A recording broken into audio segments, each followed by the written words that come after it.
지금까지 소수림망을 통해 중앙집권 체제를 완성하고 국가적 위기를 탈출한 내용을 학습했습니다.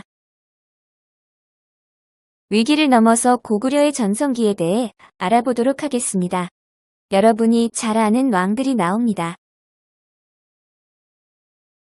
300년대 후반 소수림왕의 안정적 체제 정비 이후 대규모의 정복 사업을 실시합니다.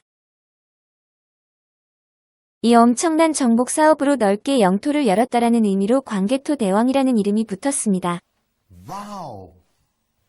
우리가 일반적으로 알기로는 만주벌판을 달리며 영토를 넓혔다라고 알려져 있지만 실상은 조금 다릅니다. 만주 지역의 일부를 영토로 확보하긴 했지만 대부분의 영토는 한반도 내부였습니다. 특히 전성기를 맞이하면서 광개토 대왕의 할아버지였던 고구곤왕의 복수전이 시작됩니다. 할아버지를 죽였던 백제를 공격하여 한강 북쪽의 땅을 얻습니다. 또한 백제를 도와주기 위해 배를 타고 넘어와 신라를 공격하였던 왜군을 맞이하여 친히 광개토 대왕이 무찔러 내게 됩니다. 이 상황 속에 고래 싸움의 가야 등이 터지게 되며 가야는 그의 역사 속에 사라지게 됩니다. 한반도에 큰 영향력을 확보한 광개토 대왕은 우리가 잘 알고 있듯이 만주에 있던 많은 나라들과 부족들을 물리치면서 많은 영토를 확보하게 됩니다. 이러한 자신감 속에 광개토 대왕은 영락이라는 연호를 사용하고 본인을 영락대왕이라 불리게 합니다. 멀리 서양의 알렉산더 대왕과 흡사한 모습을 보이지 않나요? 이러한 모습은 중국과 대등하고 우리 고구려만의 자신감을 보여주는 일종의 표현이라고 볼 수 있습니다. 지도를 통해 광개토 대왕의 영토 확장의 모습을 알아보도록 하겠습니다. 북쪽으로는 요동, 부여, 숙신의 영토를 확보하였으며 신라의 강력한 영향력을 보이며 백제, 가야, 왜를 제압하는 모습을 보인 시기라고 할 수 있습니다.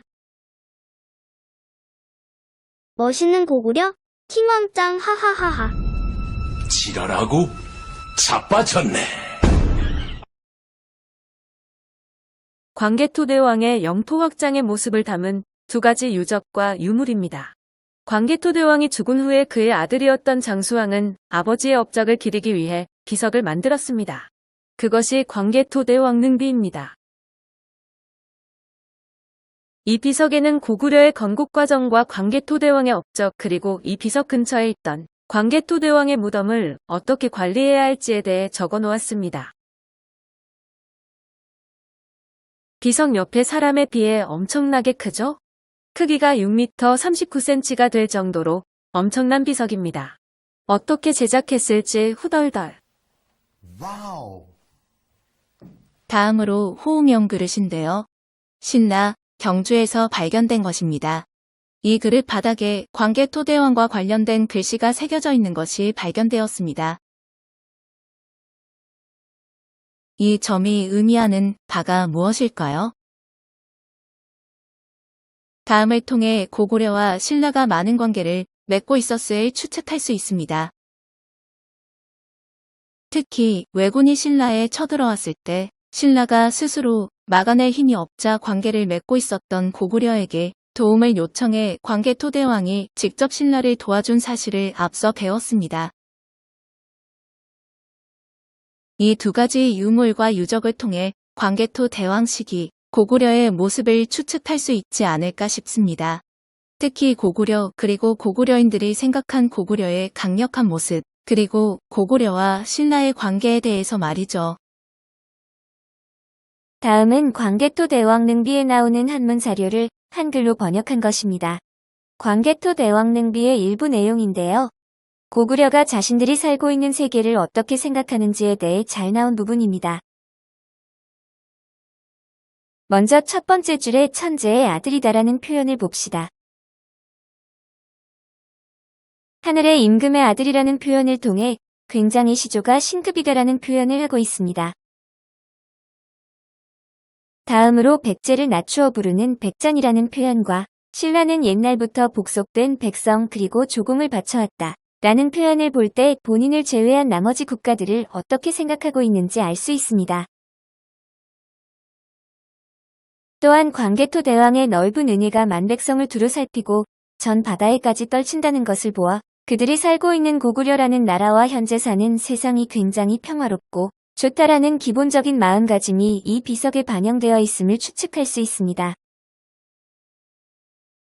그래서 고구려의 천하관을 정리한다면 건국 자체를 하늘의 뜻이며 백제와 신라를 자신들의 부하의 나라라고 생각하고 있다고 정리할 수 있습니다. 다음으로 광개토 대왕 이후 고구려의 모습은 어떨지에 대해 알아보러 가죠.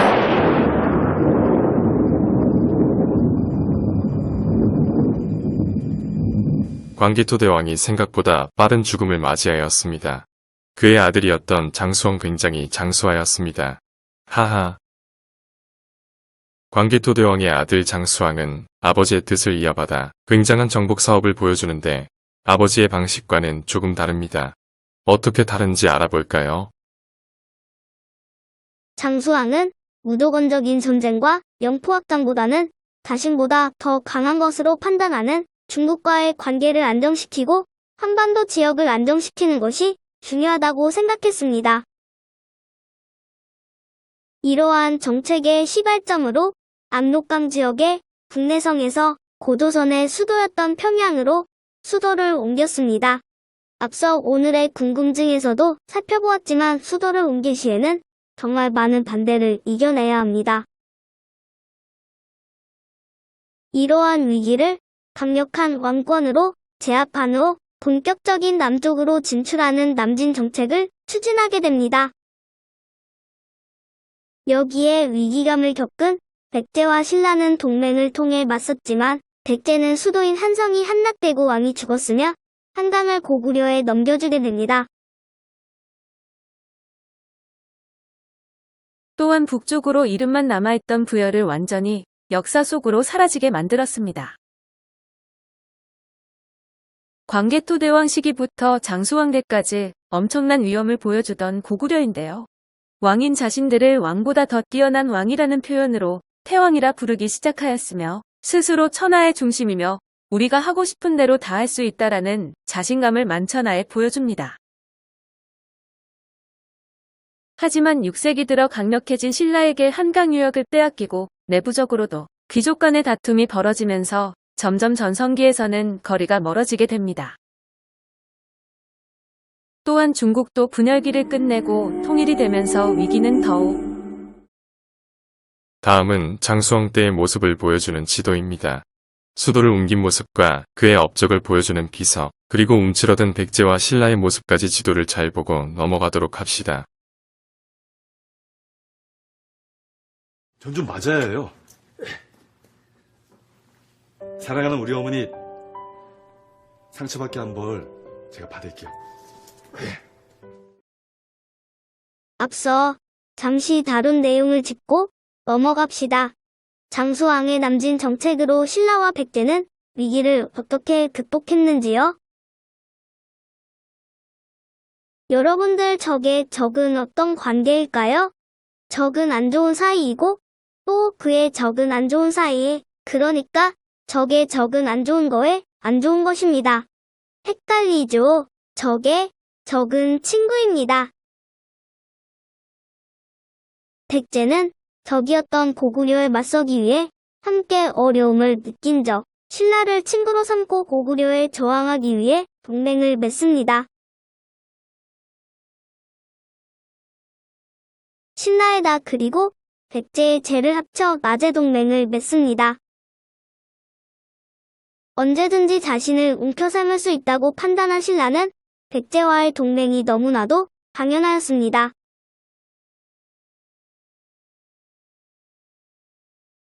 아버지와 마찬가지로 장수왕이 죽은 뒤 장수왕의 아들은 아버지의 업적을 기리기 위해 한강 남쪽 지역 지금의 충주 지역에 중원 고구려비를 세웁니다.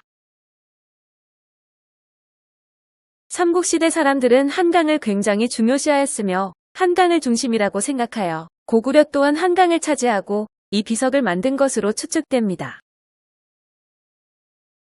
그래서 이 비석을 통해 고구려가 한강을 넘어 남한강 유역까지 진출하였다는 증거가 되는 비석입니다. 이 비석은 독특한 특징이 한반도에 있는 유일한 고구려 비석이라는 점입니다. 주활동 무대가 중국 쪽이라는 증거가 되겠죠? 자, 여기까지 전성기 고구려의 모습을 살펴봤습니다. 광개토대왕과 장수왕을 통해서 말이죠. 2시간 동안 배운 고구려 여왕들과 고구려의 상황이 이해가 가시나요? 고구려의 왕들의 상황이 좋아지는 나빠지는지를 그래프로 나타내 봅시다. 주몽, 태조왕, 고국천왕, 동천왕, 미천왕, 고국원왕, 소수림왕, 광개토대왕, 장수왕 순으로 표현해 봅시다. 화면에 나온 식으로 표현하고 꼭지점에 왕 이름을 적어주세요. 정리로 고고. 예, 여러분들 2시간에 걸쳐 수업 잘 들으셨는지 잘 모르겠습니다. 오늘 교과서 49쪽에 있는 내용 정리 문제를 풀어보면서 오늘 배운 내용들 딱 정리하기 좋게 부분이 학습된 것 같습니다. 그래서 1번, 2번 문제가 있거든요. 한 3분 정도면 풀 수 있을 것 같아요. 모르시면은 앞에 있는 교과서나 학습지 같은 걸 참고하셔서 다시 보면서 내용을 정리해 봤으면 좋겠습니다. 1번 문제 보도록 하겠습니다. 빈칸을 적절히 채우시오 라고 되어 있는데 1-1번 문제 보도록 하겠습니다. 왕권이 성장하면서 땡땡땡의 고씨가 왕위를 세습하였다 라고 되어 있습니다. 자, 땡땡땡 들어갈 단어는 바로 게르부인데요. 게르부가 이제 하나의 고구려의 대표적인 부족인데 이 부족의 고씨만 왕으로 할 수 있었던 것을 정했던 사람은 바로 태조왕이 되겠습니다. 2번 문제로 넘어가도록 하겠습니다. 소수림왕은 땡땡을 수용하고 땡땡을 반포하였다라고 되어 있습니다. 위기를 겪은 고구려가 벗어나기 위해 소수림왕이 여러 가지 정책들을 했었죠. 소수림왕은 바로 종교였던 불교를 수용하고 백성들을 통합하고 통제하기 위해 율령을 반포하였죠. 자, 3번 문제로 넘어가 보도록 하겠습니다. 광개토대왕은 어디에 침입한 왜군을 격퇴하였다. 네, 백제를 도와주기 위해 들어왔었던 신라를 공격한다고 했었죠. 그거를 무찔러줬던 사람이 바로 광개토대왕이었습니다. 정답은 신라가 되겠습니다. 자, 1번에 4번 문제 보도록 하겠습니다. 장수왕은 백제를 공격하여 어디 유역으로 영토를 확장하였다라고 되어 있습니다. 한반도에서 가장 중요한 요충지라고 할 수 있는 곳이죠. 바로 한강이 되겠습니다. 한강 유역으로 영토를 확장하였습니다. 2번 문제 보도록 하겠습니다. 글자를 조합하여 해당 내용을 찾으시오 라고 되어 있습니다. 첫 번째, 소수림왕이 설립한 유학교육기관이라고 되어 있어요. 바로 태학이 되겠고요. 두 번째, 광개토대왕의 연호. 두 글자죠. 바로 영락이 되겠습니다. 세 번째, 장수왕이 새로운 수도를 정한 지역. 지금 북한의 수도이자 고려의 수도이자 바로 고구려의 수도였던 평양이 되겠습니다. 자, 4번 문제 보도록 하겠습니다. 장수왕이 견제했던 북조의 최강대국이라고 되어 있습니다.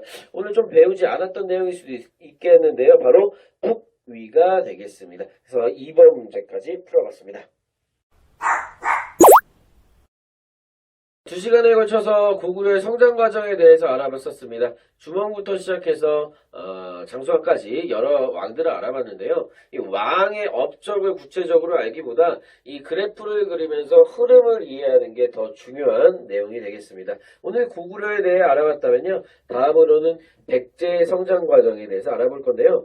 고구려를 배우면서도 백제의 내용이 나왔고 백제를 배울 때도 고구려의 내용이 나오고 신라를 배울 때도 고구려 백제 내용이 다 나오거든요. 서로 상관관계에 얽물려 있어요. 그렇기 때문에 이 종합적인 그 관계를 이해하면서 학습하는 게 굉장히 중요할 것 같습니다. 그럼 오늘 여기서 마치도록 하겠습니다. 안녕.